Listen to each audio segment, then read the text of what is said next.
Okay, guys, welcome back to Let's Get Footy. It's Chris and Tommy.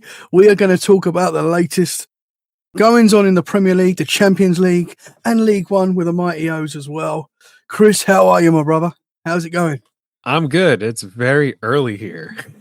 It It is. 7:15.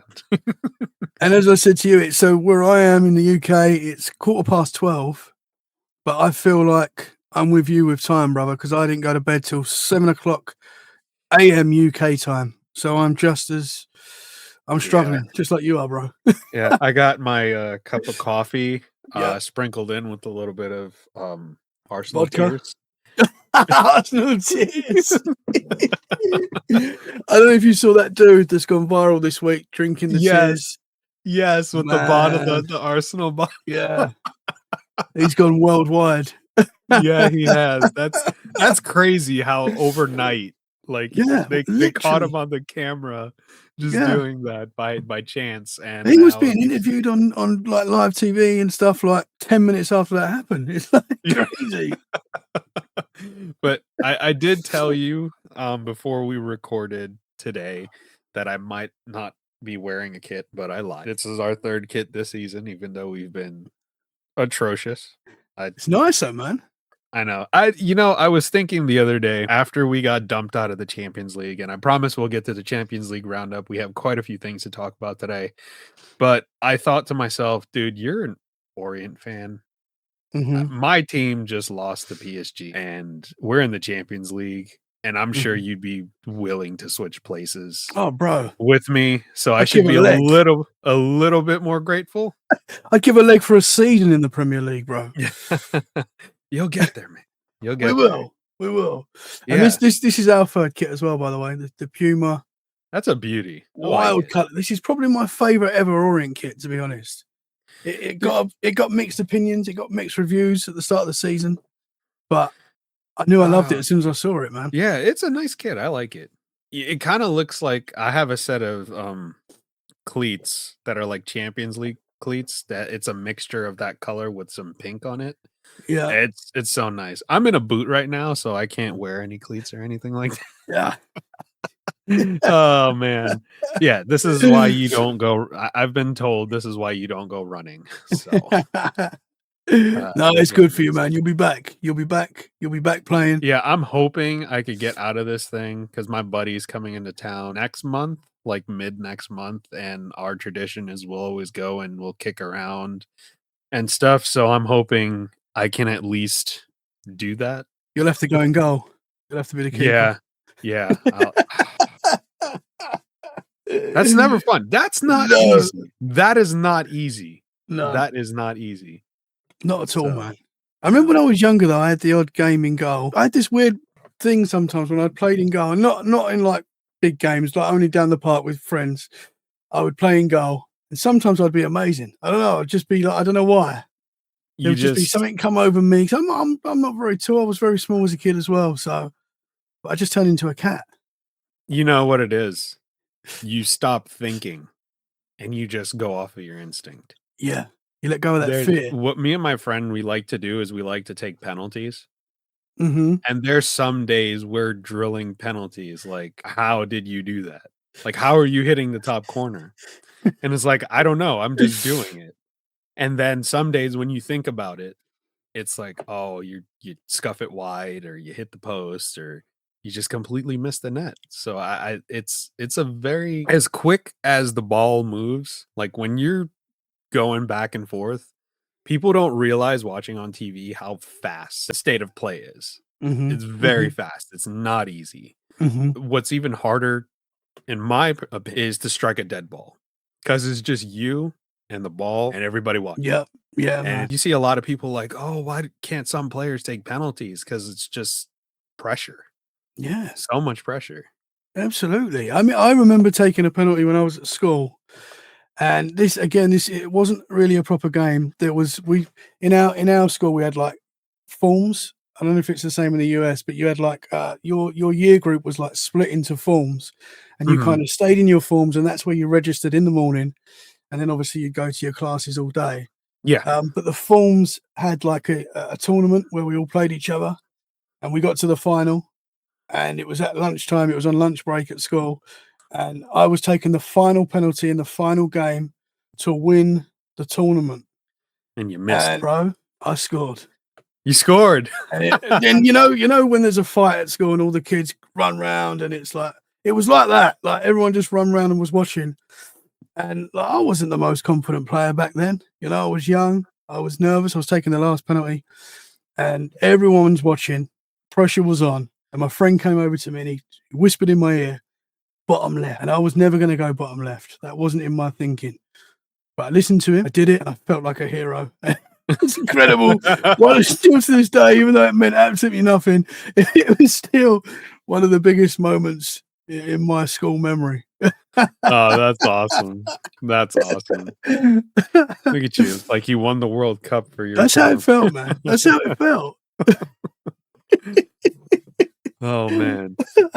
But Tommy, why don't we get into our first topic of the day, the Champions League roundup? Yes. Yeah. And a sad week for you, bro. Yeah. I have a lot to say about that, but let's jump into Madrid versus Bayern first. What a match. I was busy watching my team get clobbered, but yeah. Okay, I'll give them some credit. We played good for like 20, and we couldn't finish, which was another problem for another day. And I think that's more of a tactical thing than anything else. But Madrid were pulling back in the tie. Then they had the red card to Camavinga, and it just all went to shit. Diaz scored. Elise put the tie to bed. Incredible stuff, man. It's a damn shame that bracket, the next round that we have, should technically be the final. Yeah. Which is unfortunate. I hate the way that they... What do you think the best matchup is now? If I had to pick, I want Bayern to go through to the final and Atletico to go through. Not Arsenal? No. Right. No. No. I don't know. There's something with us fans in the Premier League and just like English football in general. We can't see past our rivalries for the greater good of the league. So if they lose to Atletico Madrid, it makes no difference to me. Yeah. To be honest, I can't see them. I mean, I just can't see them beating Atletico Madrid at the moment. To be honest, I think that's going to be a tough one for them. They thought they relied on corners and parked the bus. They haven't seen anything yet. Yeah, they haven't seen Simeone in the Champions League. I think, to be honest, with the forward, I think Bayern are the ones. I think if I had to sort of pick who's going to win it all now, I look at Bayern and I just think they're going to do it. Harry Kane. Yeah, because I know PSG are the reigning European champion, but I think they could be got at. I think Bayern have the attackers that could get at. I know during the game, Marquinhos was making all these blocks and slides, tackles, and all this shit because he had to. I don't think that's going to fly against Bayern because they're not relying on a hope and a prayer to score. They're taking some really brilliant shots. The way that Bayern have been playing this season in general in the Champions League, it'd be a damn shame if they didn't win. And could you imagine Harry Kane winning the Champions League and Tottenham going down in the same season? You know where Harry Kane became Harry Kane, right? You know that he played for the Mighty O's. Yeah. And he scored his first career league goal at Orient. And he learned it all there. And now he's going to use what he learned at Orient, and possibly win the Champions League. It's crazy. He was at Leicester too, wasn't he? Leicester, Millwall. Where else was he? I think that's it. Yeah, Orient, Millwall, Leicester, I believe. Might have been somewhere else as well. I think that's it. He basically learned it all at Orient, man. I'm just going to put it out there. They taught him well. So I would kind of, just because of purely that reason, I'd quite like to see Harry Kane do that. You know, because he took a lot of... I'd like to see him win the Champions League. He took a lot of stick at the Tottenham years where he done so well in the Premier League. Let's not beat about the bush. He's an unbelievable striker, and he just never won anything with Tottenham. Obviously. Yeah, I don't yeah, think and they didn't win. They didn't win the Carabao with Harry Kane with Tottenham, did they? Harry Kane was there. No, no, no, they never no, won they anything. they won the Europa League a couple seasons ago and then sacked Ange right after Yeah, they won it, yeah, but, but Kane wasn't there then. Kane was No, no. Kane already left. I think he Yeah. might have left that season Mm-hmm. The season because before. yeah, Yeah, yeah, yeah, because I yeah. think the season I might be mixing it up or might be off by a year. I think that same season is when Alonso took Leverkusen undefeated in the Mm-hmm. Bundesliga. Mm-hmm. Yes. Yeah, yeah, yeah, yeah, yeah. And Yeah. now I know we're going to get onto that. And now Tottenham are in a very different position. Is it yeah. I thought that they would switch manager and get a new manager bounce. I've never seen, like, a crap manager bounce, Mm-hmm. to be honest with you. I think they're I screwed, man. I think so. So, I saw this post by Mark Goldbridge, and he said basically that it doesn't look like the Tottenham players really care Mm-hmm. because they all have I'm sure they all have clauses in their contracts that if Tottenham, for whatever reason, the rare instance they get relegated, they get to leave. Yeah, Their release clauses will be minuscule. yeah. So why should I give a crap if I have the opportunity to go to a Champions League club because I know the caliber of player that I am? Mm-hmm. Tottenham's in a precarious situation. I could see a situation where they go down, a lot of players leave, they end up like a Leeds or a Sunderland that took years Yeah. to come back up. Well, it's like the Championship's a tough league. You know, Yeah, any it's not team that easy. goes down, it's not easy. It's Mm-mm. for anyone. It's such a competitive league, you know, from top to bottom. They can all technically do it, you know, and it's a very they say whoever they are, it's the fifth best league in the world, the Championship. You know, it's such a tough league to get out of. So if Tottenham, if they did lose most of their squad, it's going to take time to. I know they would still attract, even in the Championship, they'd still attract some big names, and the best Championship players would play for Right. Tottenham. But yeah, it's going to be difficult for them, man. And you think they've got that incredible stadium, that incredible fan base. Yeah. Every team, every weekend, that is going to be the cup final. You know, and Yeah. it would be so difficult. If they go down, do you think they'll fill that stadium? Yeah, I think they still would. Do you Yeah. think they still would? I think so. I mean, because obviously the prices I'm guessing would go down. I know Tottenham did. I think still do have a big waiting list for season tickets.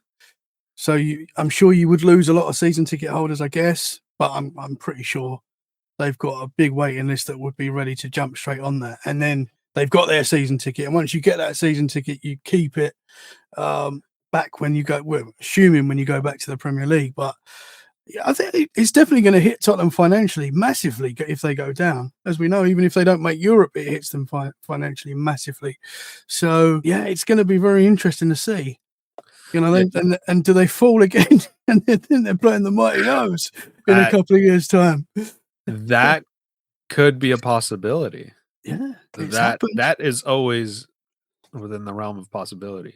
Yeah. I mean, there's some teams that were part of the original Premier League in '92 that are all the way down in League One. Yeah. So Yeah, man. it is possible. Mm-hmm, But mm-hmm, maybe what'll save them is when teams get relegated, they get those parachute payments from the league mm-hmm. for like a couple seasons. So maybe that'll help them. But like you said, they could attract the best championship players, but once you get back into the top flight, they're going to have to spend big on wages to attract the players that they want. And I mean, they have the selling point of London, so that's always a big thing. Mm-hmm, But mm-hmm. again, London. I mean, who else is in London? You got Chelsea and Arsenal. You have Orient in London. Yeah. You have your favorite West Ham in London. Yeah. You got boo. Oh, it's crazy that they might survive, but yeah, we they're got looking 6 good, games. man. Yeah, we got 6 games left. Is it in the run-in? Yeah, 6 games left. Yeah, man. I mean, they're looking good. Bowen, he got me some big points on FPL last week. 14 points.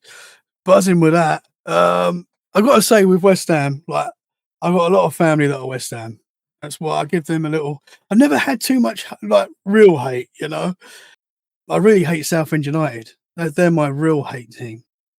Hate them with a passion. But then in the conference, we don't worry about them. But the West Ham United, I think out of all the teams that are in danger, they are like the team that look like surviving. You know, they've really turned the corner in the last few games, and they're looking good. I know they lost the game before last, right? But the Wolves game, they destroyed Wolves, obviously. Yeah, And I 4-0. think, I think they are. I think they're going to stay. I think it's Tottenham or Forest. Obviously, Leeds had that great win this week against United. Mhm. Yeah. Yeah, So yeah. I think it's Tottenham or Forest, and it's looking like Tottenham at the moment, man, because they are just, as you say, the new manager bounced. There should have been some kick, but there's not, and the players just seem to have given up. Yeah, and they go to Brighton. Oh, and that's a tough one, man. That's not going to be easy at all. No, they're at home. They're at home They're, to Brighton this they're year. at home to Brighton this week, Yeah, but and Brighton are a good side. they're like the 5:30 kickoff your time, so Okay. they have a more later game, so maybe that'll help them. The crowd has a few drinks in them, drives them forward a little bit. But Yeah, this well, is, to me, I think. this is a must-win game for Tottenham. Oh yeah. They can't lose or draw this game. Well, obviously, their fans are quite.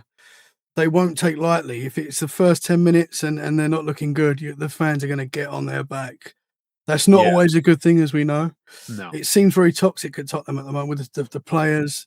As you say, they don't look like they want to be there. The fans see that, and it's not gonna go well, man. And Brighton are a good side, so it's going to be a difficult game for Spurs. Yeah, and West Ham play Palace on Monday. Mm. That could be an interesting one too, Mm-hmm. because Palace are at Selhurst Park, and as we know, that's never easy ground to play at. So Great fans, yeah. Palace is through to the Conference League semis. So who knows? They might fully rotate to keep their squad fresh, and that might benefit West Ham. Yeah.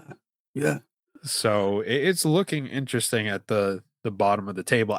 Why is the relegation battle more interesting? It's than the more title race? interesting. It is more. The prospect of Spurs getting relegated is huge.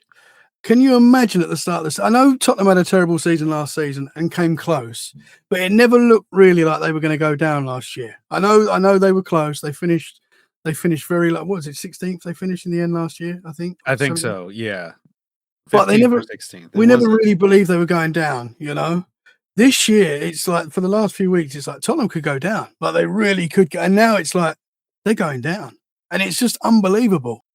And obviously, as you said, the players at Tottenham will have something in their contract which, if they get relegated, but there's no way when they signed the contract at Tottenham that anyone would have thought that would actually come into play. No, I think, don't they like include that? I'm just guessing they include those type of clauses just as a what if, like an insurance type of thing. It's like, in the event that you do get relegated, you can leave for 15 million pounds, like some shit like that. And they probably do that. Outrageous They probably things. don't even read it, but they're like, yeah. If we're not going to get relegated, but we have to put it in there. Yeah, we'll say 15 mil. Yeah, You know, they probably don't believe it at all. yeah. And the thing with Tottenham, like 5 seasons ago, well, five seasons is a very long time. Even 3-4 seasons ago, when Son was still there, they had fight and passion and all that stuff. But I don't think they have the players that do that. I mean, their fight and passion and players is like fucking getting sent off. You're useless if you're not on the pitch. Yeah, their heads have gone. A lot of the players started putting weird things on Instagram and stuff, which I think is never good when players start doing that. And they start putting their cryptic messages and going against their club on social media. I think that's always a very bad move. And I think it's a bad look on the player as well. I really do. I don't think it bodes well for them. It's not a good look for their next club. Fair enough, you might want to leave. You might not be happy where you're playing. But you got to think about your next club, man. I mean, some of the players that Tottenham have, like Xavi Simons and others, it's like, I really think they're grossly underperforming. Underperforming. Absolutely. Now, is that like a manager problem? Is there something more going on at the club, like we see with Liverpool this season? Is there something more going on behind the scenes that we don't know about, but maybe it'll come out in a couple years? Mm-hmm. So it's hard to wrap my head around what's going on with Tottenham. And I mean, everybody will say Spurs is Spurs, right? That's the line. Like Spurs are gonna Spurs, but Spursy. yeah, the amount of money they spent on players and The stadium they've got, yeah, the fan base. Yeah. if I had to pick, I really think that if they wanted De Zerbi, they should have just done it when he was available. I think he was available when they sacked. Who the hell did they sack? Oh my god. What the last? No, the dude that only took 1 point and it was against Liverpool. I'm not talking about him. I'm just, I'm, I'm talking about the previous manager. It's Australian. No, there was Ange. Yeah. Was it Nuno? Ange. I think Nuno, after he got sacked by Forest, he went to Tottenham, right? Yeah, Now we've it's got to gonna double check bother- this. Yeah. Now it's gonna bother me. Go Google that one, bro. Now it's gonna bother But me. Ange must be laughing now. Can you imagine how Ange feels? In retrospect, now, here's a question. If Ange had stayed after winning the European Cup, I know he had a terrible season in the league, would Tottenham be in the situation that they're in right now if Ange had stayed? Well, you'd have more exciting football. Yeah. So they'd probably it's hard to say because he doesn't change his style of play. He's very rigid with his style of attacking play. If he sorted out his defense, they'd be a hell of a force to reckon. Mm-hmm. But I don't know. It's hard to tell. They had Thomas Frank prior to Igor too. So, yeah, of course. Yeah, Thomas Frank from Brentford. Yeah, How'd I forget about that? Yeah, no, of course, man. Yeah. I don't We think had high hopes for Frank. Yeah, I don't think do you think they gave him enough time? It's a tough one because he started going against the fans again, which is never good. Never good. There was that. Slot. Yeah. He was clearly not doing the thing is with a team like Tottenham, obviously you've got to give a manager time. But if it's going a couple of months and it's not looking good, and you know the fans expect and you just don't get that time. You don't get that time at teams like Tottenham. And he clearly lost his head, Frank. At the end, he was like, his press conferences were very, very strange, coming out with weird stuff, having a go at fans, which I think that is, when you start having a go at fans, you're pretty much done. You're done. Yeah, you're done. I agree. You've got to be successful when you have a go at fans. Yeah. You've got to win games. Yeah. Take a hint, Slot. Yeah. Yeah, listen to that, Slot. Yeah. But with Thomas Frank, like, his sample size at Brentford, I know Brentford is not like the biggest club, but I think he did really well with Brentford. I think, yeah. But I think the expectation with Tottenham, like, yeah, the pressure's on you. Like, Tottenham is considered one of the big clubs in the league, but are they really though? Not anymore, bro. Not They're not a top six club anymore. I wasn't trying to be disrespectful. What I was getting at is, like, when you say a big club, people think Liverpool, United, Orient.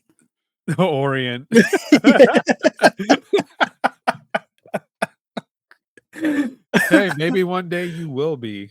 Bro, I sent you the stadium plans, right? Have I showed you that? No, our new stadium? Bro, I need to send you our new stadium plans. It is like NFL on steroids. It is going to be incredible. If it is what they're saying it's going to be, we're going to be, I'm going to be unbearable. I like your setup now. You sent me that video of the flats around the stadium. Like, people just watch. Man, Dude, that's amazing. Yeah. It's like, what are you doing this weekend? Going to watch the Orient game. Oh, how much you paying for a ticket? I don't. I'm in bed watching it, baby. No, it is the Orient Stadium. It's a cool little stadium, man, and the atmosphere in there when it's on its day, when it's rocking, it's as good as Anfield, bro. I'm sorry, just gonna put it out there. Hey, I've never been there, so I can't say. I'll have to take your word for it. It sounds like a fun time. Yeah, But Oh, no, I wasn't trying to insult Tottenham by that statement. What I was trying to understand is the pressure, like, of Tottenham. Should a manager be under as much pressure at Tottenham as like a Man United or Arsenal or a Chelsea or something like that? That I think they because Tottenham have always been for the last few years. Tottenham have been a top 4, top 6 team. right, yeah. So I think their pressure is, and with the stadium that they've got and the players that they've signed, I do think their pressure is just as intense as an Arsenal Man United. I do think it's the same kind of level, which is why it's going to be insane when If they they go go down. down. Yeah, Yeah. You said when they go down. I think when. You really think really, they're gonna I really do, because as you said, like De Zerbi last week, we thought that was going to be kind of the new manager bounce. You know, he's quite a big. He's a good manager. I think he's quite good. But no, they lost to Sunderland, and Yeah. I know Sunderland are not a bad side. Don't get me wrong. Sunderland have been pretty good this season. You know, but it just I think as we said, I think the players don't want to be there. No, they don't. Maybe this weekend, now that De Zerbi has had some time with them Mhm. on the training pitch, maybe we'll see a different Tottenham. We'll see him getting more out of his attackers. Mhm. Maybe we'll see some defensive structure because they were always they were all over the place. But Tottenham are in trouble when they hardly put up a fight in the derby against Arsenal. Yeah. It's been a very strange season for Spurs. Very strange, obviously, But De Zerbi, he's going up against his old club this weekend. He's going to want to win that. So he's going to want to win that. Yeah. Massive, yeah. But I just can't see it at the moment. I think most Tottenham fans that I know that I've spoken to, they're all saying now that they're down and they're already thinking about next season. I know they've got a lot of young, talented players that are going to hopefully get a chance now, and that's going to be huge for them using their young players. They've got, it's going to be so big if Tottenham go down, man.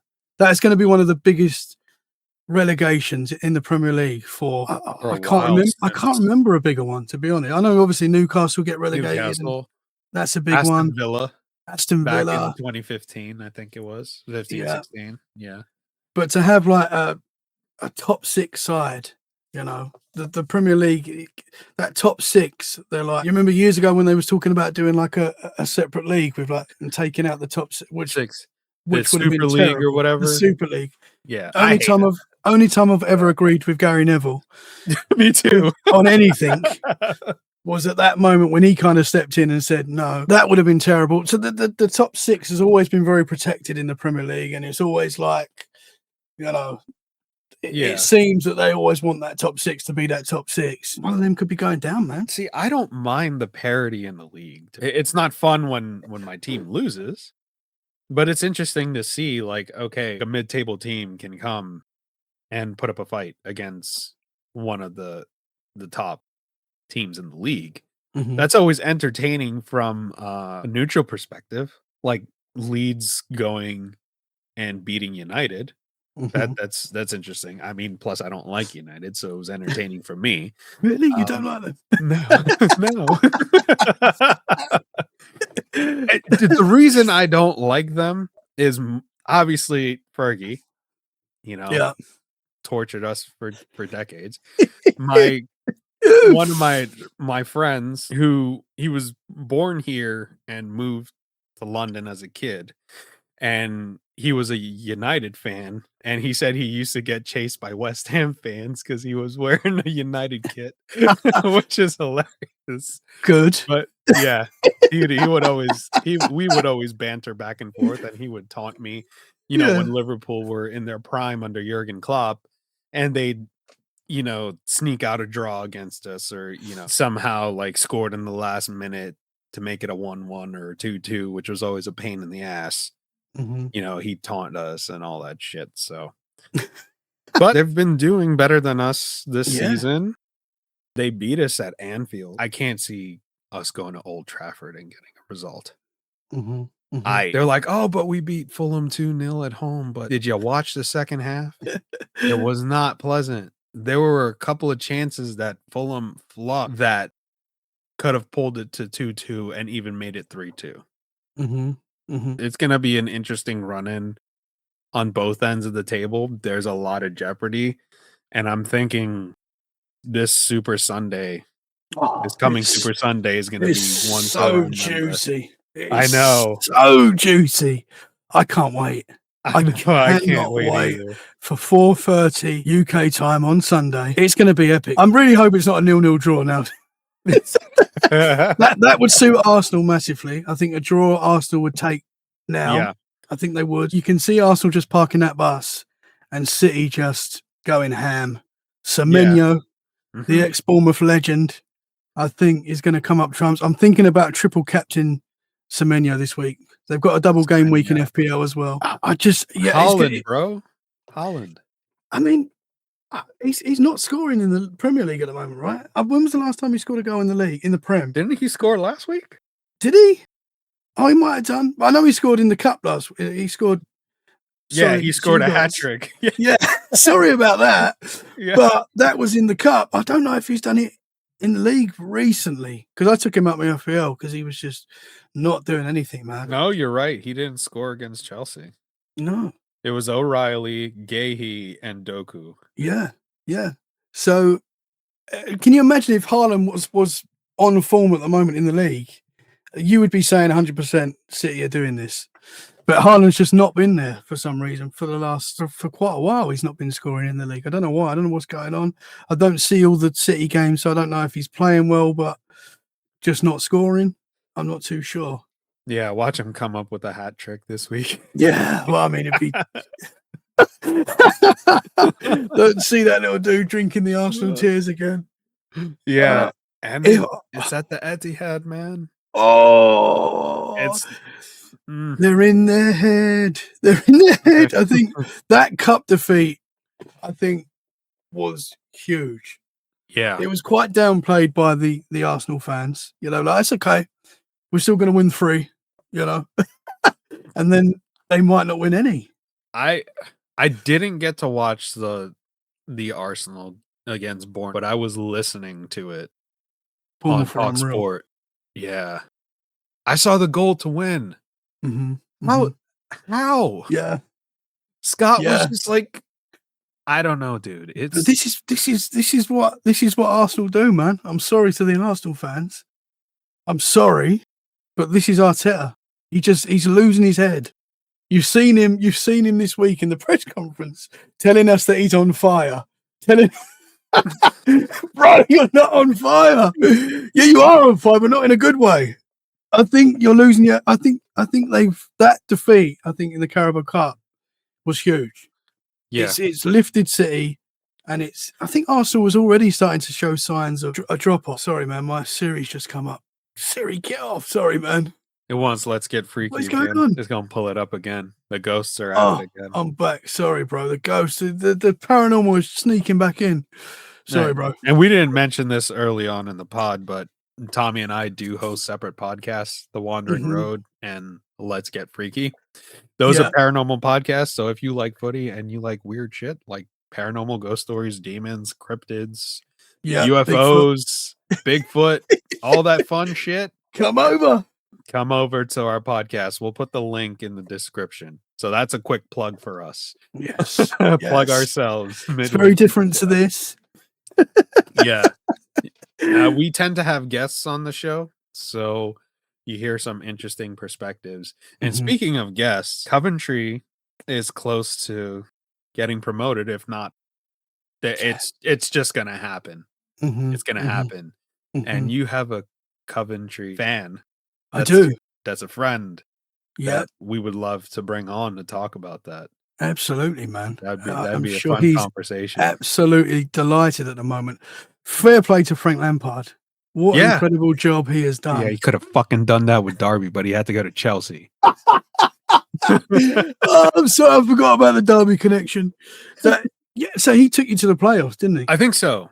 Took you to the final, and then obviously left for Chelsea that year. Yeah, I think he left midway through the season. So I know he was there while we were still in lockdown during the start of the 2021 season. So I think he might have went to Chelsea 1920s.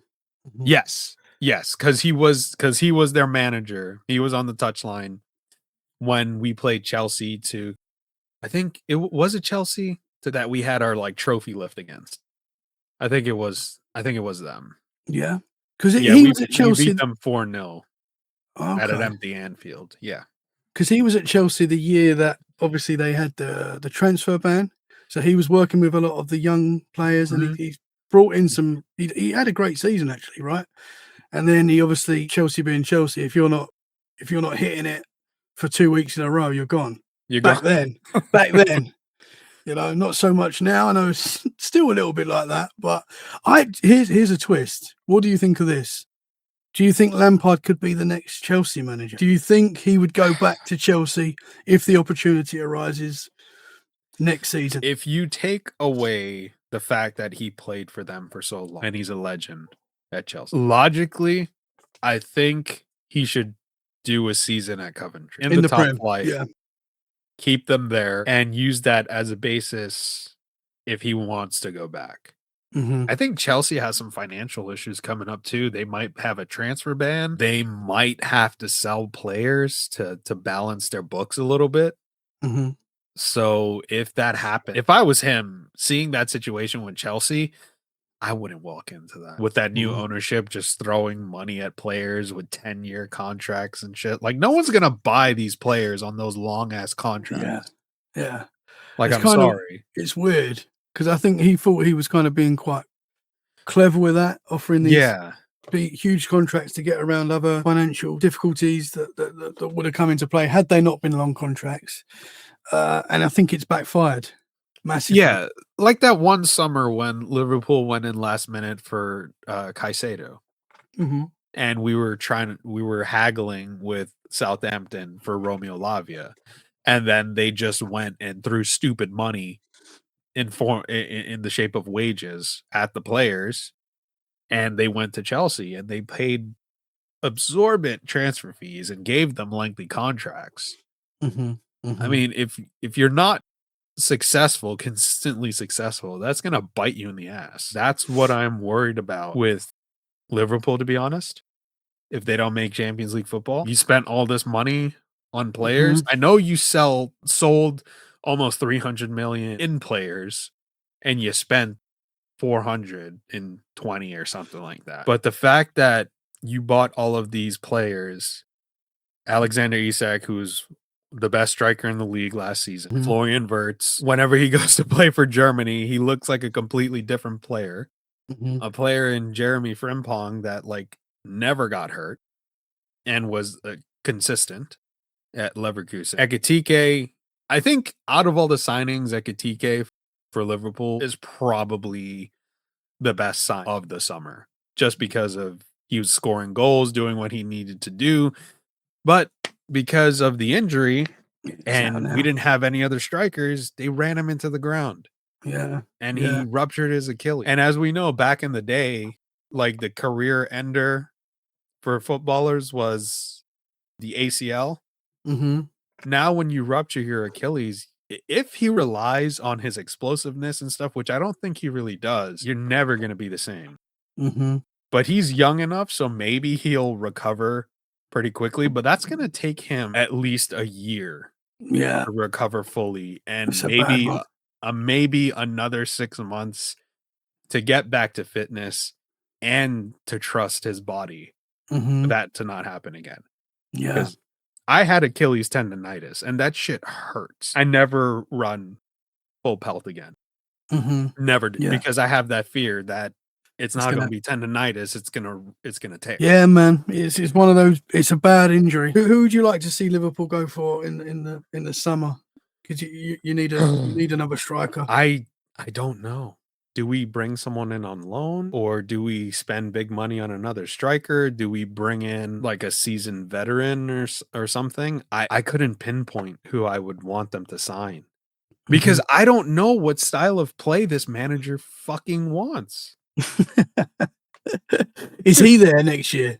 I hope not. Okay, before we go on ranting, we'll leave the whole slot discussion as our last topic. One of the topics we wanted to talk about is what's going on with the O's. Yes. Okay, let's go. We're still fighting. We're fighting. We thought we was out of trouble. I think we all started getting a little bit comfortable and relaxed, and we started looking back down at the relegation zone and thinking we're safe, but it was starting to look good.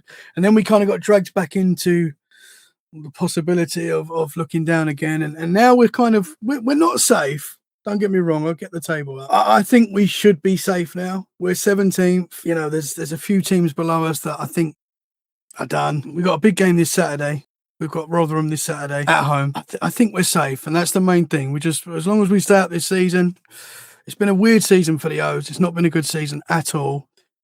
Where I am happy this season is we've stuck with our manager, where a lot of people were saying, get rid of Richie Wellens. And I think the people that were saying that are crazy, because he has been, in my 38 years, I would say we've had like 2 or 3 managers that have been quality, and he's probably top of that list in my opinion, man. He's been unreal. So we've stuck with him, and I hope he kind of respects that. A lot of managers would have got sacked in the position that we've been in this season. Next season we go again, hopefully can get into that playoffs and that tops and get back to and get into the championship. That's the goal. What do you think Orient needs to take that next step? We've been very unlucky with injuries this year, I think, and I think we could have had not had some of the injuries that we've had this year. If we'd not had them, I think we'd be in a much better position. There's clearly been some things going on behind the scenes at Orient this year, like a lot of football clubs. Things that we don't see as fans, that are happening in the dressing room. I think there was something going on at Orient that hopefully has been sorted now. But we've got this incredible young striker, Ballard again, ole ole. He's unreal. If we keep him next season, which is going to be extremely difficult, we've got Connolly as well, who's another fantastic striker. Them two together, I think, have probably been the best strike force that I've seen in Orient for a long time. And Connolly's been injured for a while now. So had he not been injured as well, and them two together for the whole season, could have been a very different story. I think if we can keep players like that, yeah, we're going to be okay, because we've got high ambitions. We're a club that's we're potentially building this new stadium. We've got new investors. I think we've got a decent fan base as well. There's a bright future at Orient. We're in London, so it's always a good place to be. And I think Championship is where we want to be, and then obviously the Prem, and then top 6. That's the goal. Yeah, absolutely. Look, if Coventry can do it, you guys can do it. Absolutely, man. I think you can. I remember because Coventry, they've had some dark years. Not long ago, they was playing at Northampton. They didn't even have a stadium for a while, and their fans refused to go to the games. And I remember going to Coventry away not too long ago. I can't remember exactly. It was a few years back, but they were playing at Northampton. Their fans refused to go to the games. It was such a weird atmosphere, and obviously Northampton's not very far from the O's, and we fill up Northampton very easily. I remember we was playing them at night. I don't know if it was a Tuesday night game, but we was playing Northampton at night, and at Coventry at night at Northampton. And at Northampton, there's like a big hill in the background. So on a Saturday afternoon, you can see people watching from the hill that have not paid to get a ticket. But it was a night game, so you couldn't see the hill, but you could just hear. So these Coventry fans would still go to the game, but not go into the stadium. And you could hear their fans on the hill, like singing, but they weren't actually in the ground. It was very weird. They've had their dark time, so it's quite nice to see them in the Prem now. They're fans that are stuck with them. I'm sure that there's that hub that will always stick with their team, whatever happens. And I'm happy for them. Yeah, well, I hope you guys, keep clawing up points and stay away from that drop zone. Yeah, work your way up, make some good signings. We need to win this weekend. As I say, Rotherham at home, it should be a win. But when you say that as an Orient fan, when you say should be a win, we know that that's never good. Yeah. That's when they break your heart, when you should win. Right. But no, it's gonna be a big game. Hopefully we can stay up, man. That's the main thing. Go again next year. I think as long as you stay up and you bolster your team, you guys could make the push Maybe to go Liverpool might go for our Ballard. I hope not. off. I really do hope not, man. Not yet. Not yet. Maybe after next season. They're saying I read an article the other day. They're saying that because we had a player last season called Charlie Kelman, and he was top goal scorer in the league. He had a great season. He was only on loan at Orient, and we had the chance to buy him at the start of the season. And I think the Orient fans. So he had a previous spell at Orient where he wasn't that great, and then when Charlie Kelman was linked with Orient again, he was coming on loan from QPR. We was actually going to buy him from QPR, and the Orient fans kind of kicked off. Like, oh, we're getting Charlie Kelman back. He's terrible, and he decided to come back on loan. He had the option to come back on loan, and he did. He had an incredible season, and then he was sold for $5 million, which is big for a League One Championship player. $5 million to Charlton in the summer. So they're saying that Ballard's better, and that he will be worth. They want more than $5 million, basically. If so, it could be a big transfer in League One. But again, I hope he stays. Yeah, well, hopefully he stays and he helps fire you guys up a couple of leagues. Yeah, and then bring in a big transfer fee, and I think that'll greatly benefit you guys. Mm-hmm. Mm-hmm. So that'd be amazing to see. Yeah. So let's slide into the last topic of the day, which has kind of been a major talking point for weeks now. Well, most of this season. It's Liverpool and Arne Slot. I texted you this morning. I was like, I saw some quotes from his press conference prior to our match against Everton. Dude, I can see the anger in your face. I want to win. I want to win, but this guy has, when Jurgen Klopp instilled belief in us, this guy has like sucked it all out. Pause. Dude, I watch the games and I don't. And it's not just me. Like, I was texting my friend about it, who's also a Liverpool fan. I'm like, we just watched the game and it's just flat. Okay, we score. Wonderful. Whatever. We're probably going to concede anyway. So, like, why does it matter? That type of thing. Like, he's really killed the belief in the team, which is upsetting because if you look at that lineup that we put out day in, day out, there's no reason they should be struggling this bad. And that's why I think it's the manager and the tactical setup. And apparently they don't train as often as they should. They get multiple days off because he's fucking off on holiday to go see his family. Really? Multiple times a week. That's what the rumor is. Whoa, okay. That they're not training as intensely. That they're getting days off. Like, if you just got dumped out of the Champions League, you're not getting a day off. No. The next day. Your ass is on the training pitch. You should be be working, trying to figure this stuff out. Mm-hmm. But I have a quote from his presser this morning. For those who watched the PSG game, the home one, fair to say the future does look bright. And we're able to have more possession than them. 21 shots, more possession, high XG against a team that has more ball possession. Even if you take into account Hugo had to go off after 30 and Alex at halftime, this team has already shown in our moments they can compete with the best in Europe. We beat 3 other quarterfinalists here. That tells you this is already a very strong team. But it takes some changes with Robbo and Mo leaving. They're leaving because of you. But the future looks bright. I am not thinking in numbers in terms of new players. Areas in which players we already know who are going to leave, and let's see what happens in the summer.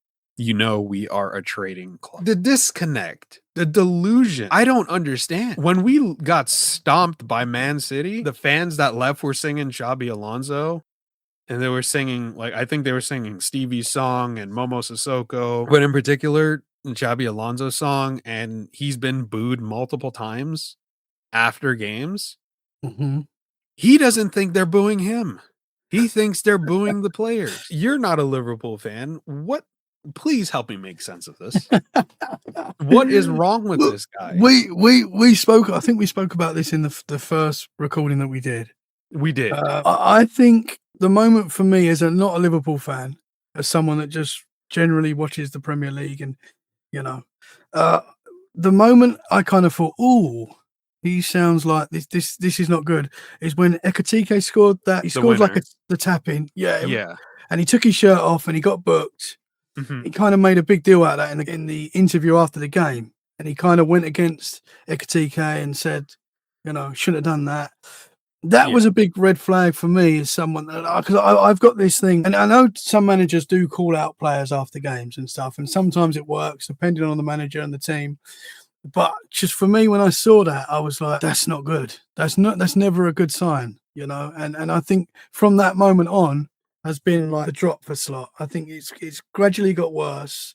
I know there's been some. It's not been too bad. There has been some spells where you've looked pretty good, but Right. there's been a drop off massively this season. And the thing is, he's come out and said things like, "Oh, he feels the support of the fans." I'm like, "Really?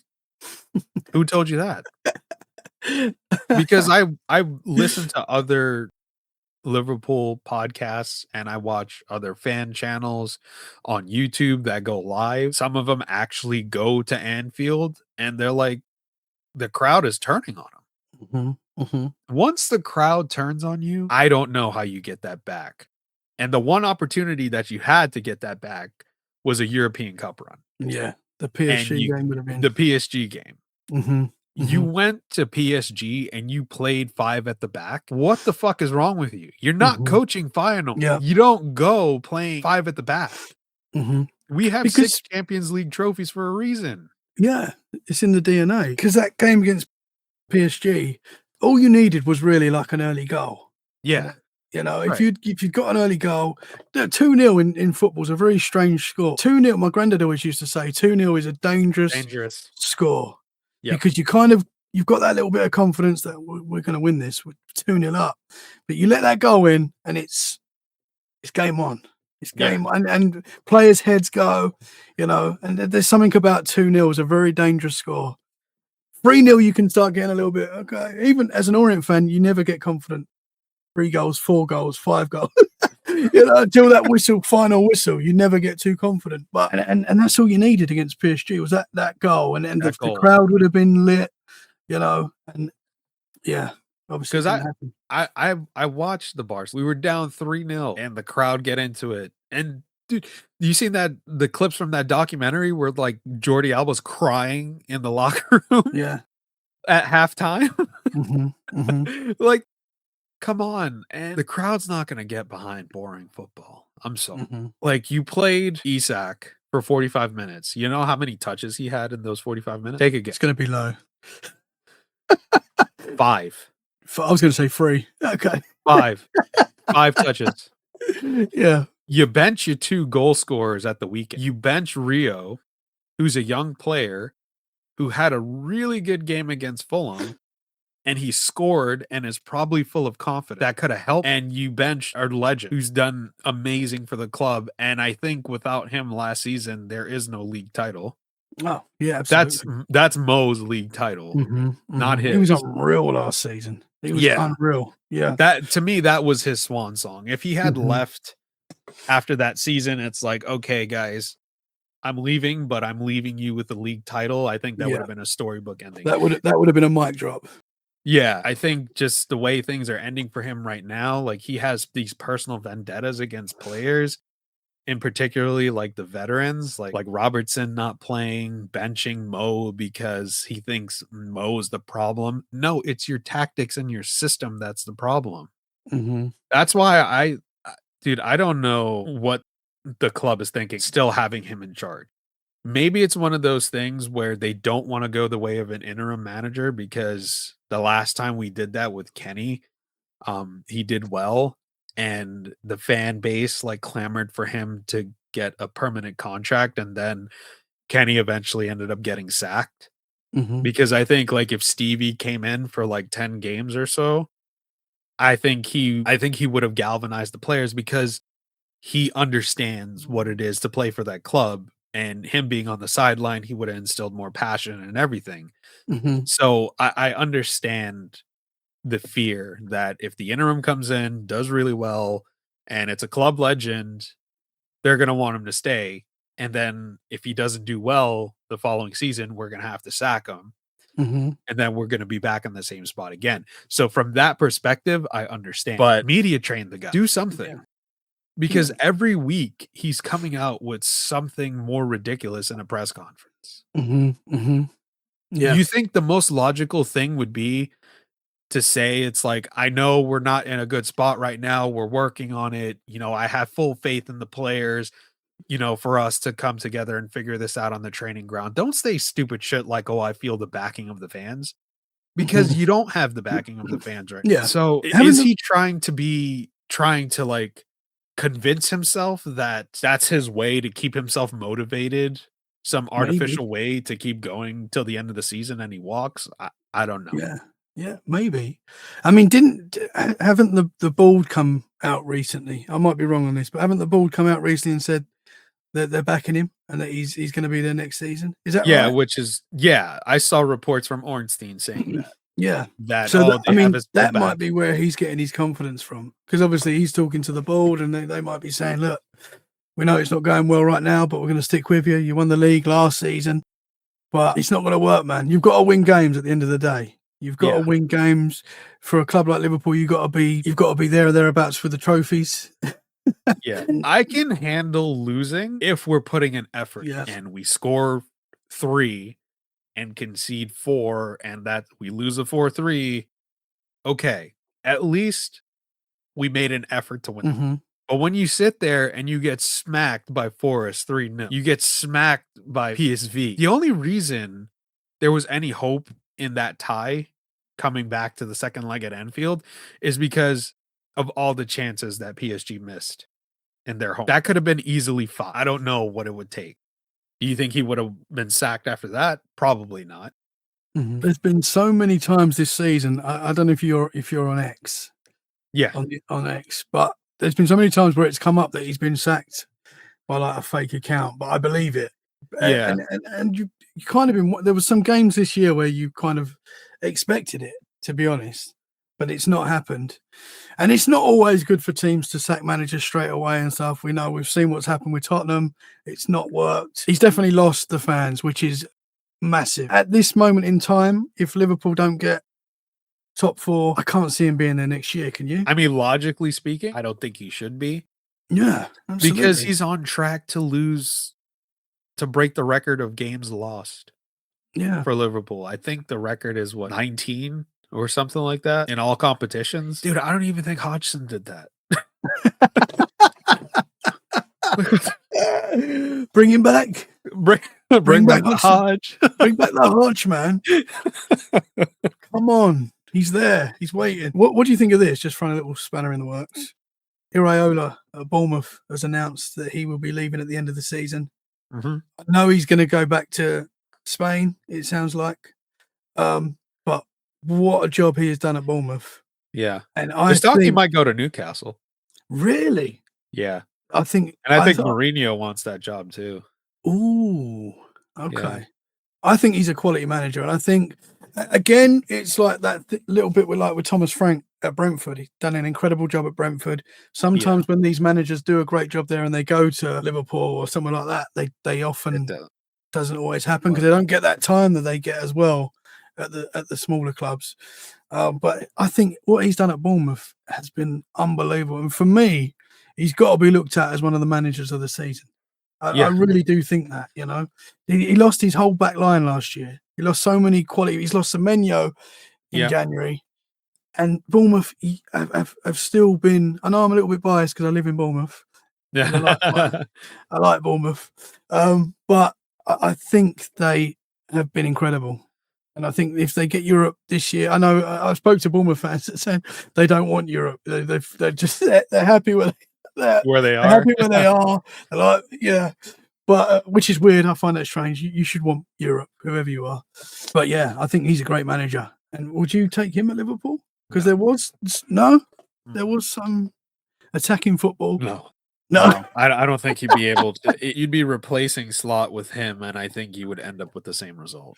Yeah. I think some jobs are just too big for certain managers because, like you said, him coming from Bournemouth, he was allowed the time.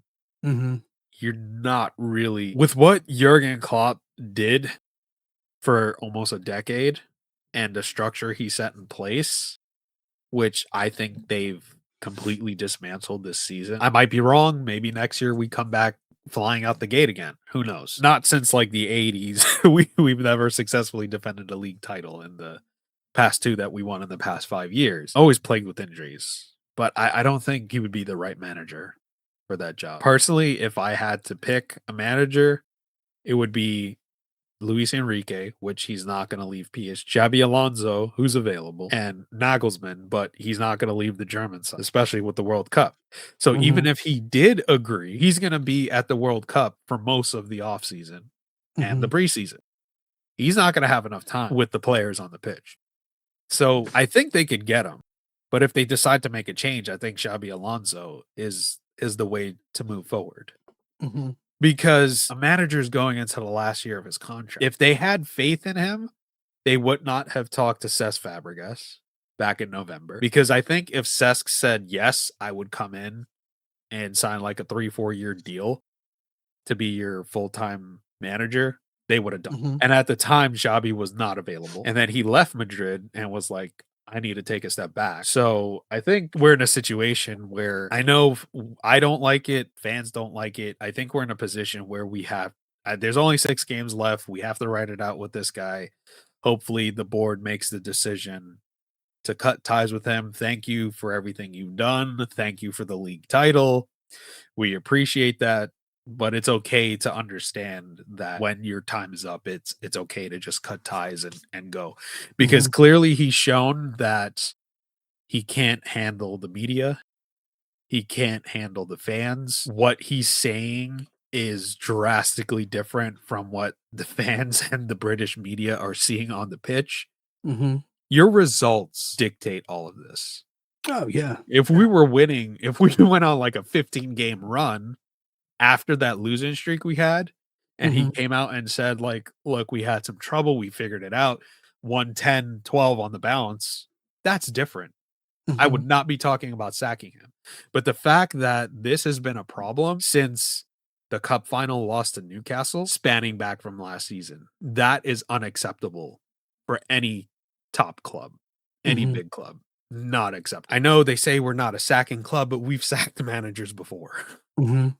We sacked Rodgers. We sacked Hodgson. We sacked Kenny. Like, I mean, come on.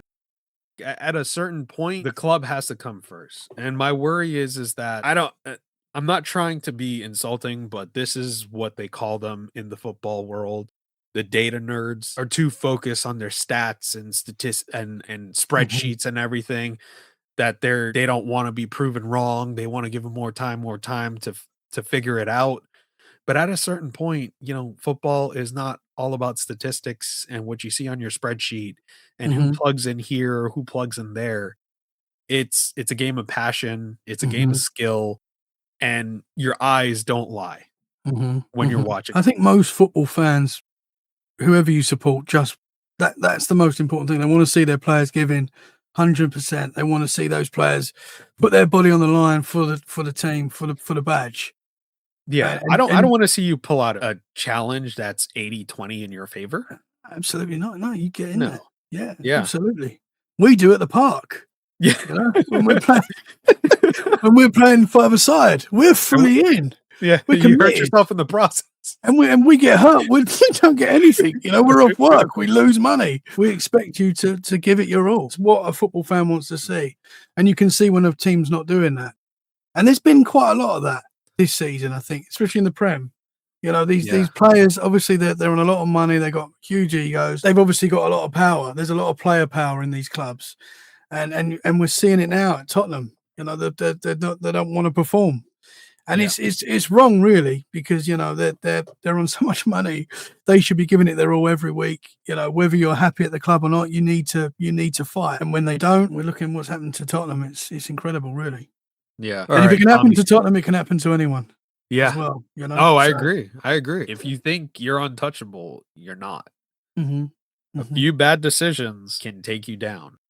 Yeah. And another thing before we end, specifically with American owners, they need to understand that football is not like franchise sport in the States. You Mhm. can't afford to be bad. No. No. Because if you are bad for 1 to 2, 3 seasons in a row and Mhm. you don't get Champions League football, especially if you're a top club, players are gonna leave. Mhm. And then you just drop down and you stay mid-table. And it takes a long time to get back into the position you need to be in. Mhm. Look at Arsenal at the tail end of Wenger. Yeah. Yeah, it's taken them years. Yeah. United never really recovered from Ferguson. Yeah. Maybe Carrick might be the man. They're I think saying even not him. The fans are saying like, we don't think he's the guy to take him forward. well, that's an interesting one. Again, as you say, they've never recovered from Ferguson, which is No. how long's that been now? 13 years. You can't tank. Yeah, 13 years. That's crazy. Yeah, you can't tank in the Premier League. You No, can't. you can't. You can't do No. that. There's no benefit from that. Oh man. But Tommy, before we take the folks out and end today's episode, I want to know what your prediction for this weekend is going to be. Oh, okay. So obviously Arsenal City, huge game. Yep. I am gonna go. Are you ready for this? 3-1 City. I don't know why. I feel like Arsenal are gonna score. I feel like City On the first corner. Yeah. I think City are gonna win, and I think it's gonna be incredible. It's gonna make for a very entertaining finish to the Premier League. Yeah. So yeah, that's my prediction for the top. Yeah. I think City are going to win. I think it'll be a 2. Okay. I think it'll be 0-0 the first half. I think it'll be a little cagey. Mm-hmm. And then I think City will open the scoring in the second half and then put it to bed. Yeah. The with first goal second. can be massive in that game. Like Pep said, if the sun is out, City are flying. So they better hope it's raining that day. Oh man, it's going to be man. so interesting. That is going to be a wild game. That is going to be a wild game. Oh, absolutely. But folks, thank you for joining us for this episode. Tommy, I'm thinking maybe we should make this a weekly thing and Yeah, man, that's cool with me, brother. and Yeah. get these episodes out with predictions and Mhm. a news roundup. But folks, thank you for tuning into today's episode. We're still working on getting the social set up, but we do Mhm. have an email address and we do have our YouTube set up. So if you want to throw in your questions or if you want to come on as a guest to talk about your football team or just news around the football world in general, our email address is letsgetfooty@gmail.com. You can reach us there and also check out our other podcasts. I'm on the Wandering Road podcast and Tommy is on Let's Get Freaky. They are both paranormal podcasts. So if you like those fun, weird ghost stories, demons, Bigfoot, aliens, UFOs type of conversations. Who doesn't love that? Who Who doesn't? Love doesn't? that? Everybody loves that. Even if you say you don't, you Yeah, really do. You probably do. watch it secretly. Of course you do. Yeah. Absolutely. And those are available on Apple, Spotify, YouTube, every major podcast platform, along with Let's Get Footy. Thank you for tuning in, and we hope you tune in for the next episode.